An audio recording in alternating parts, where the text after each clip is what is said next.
Well, hello, Central. Your friend Shane Willard here. I've got a 5-minute devotional thought for you.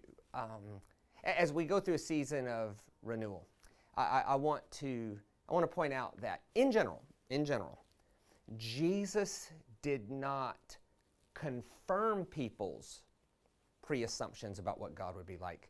He challenged their pre-assumptions about what God would be like. Like as an example, even for people close to him who believed in him.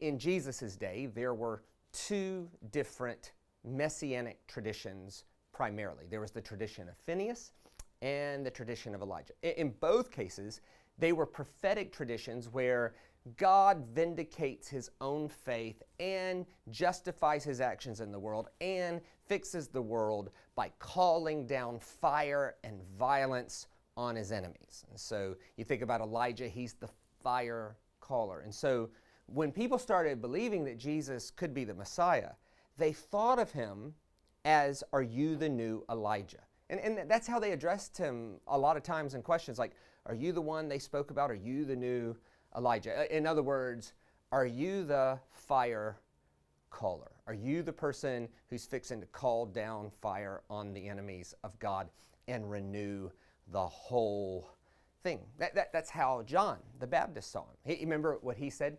He said, I'm baptizing you with water, but not too long from now, there's one coming that's going to baptize the whole thing with fire.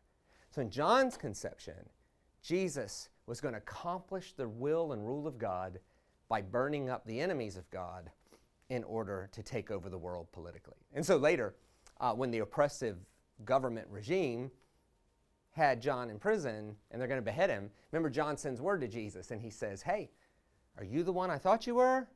Or should I expect another? In other words, man, listen, if you're the fire caller, now would be a good time to utilize that gift. And of course, Jesus changes and he challenges that assumption that that's how God would do things. He says, oh, look, you don't take over the world and establish the kingdom of God by political overtake, usurping political authorities. You don't do that. God, that has its time limits to it. What you do is you change people's hearts. That way people want to live the right way, regardless of what the law might say.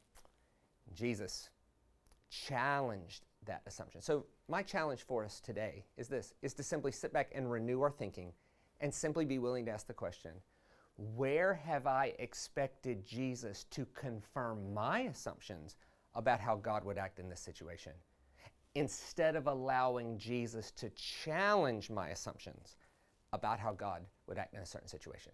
Because if we can't ask that question, here's what will happen, is we'll get stuck with labeling things God that we like and labeling things not God that we don't. And in that sense, God just becomes a giant version of my preference.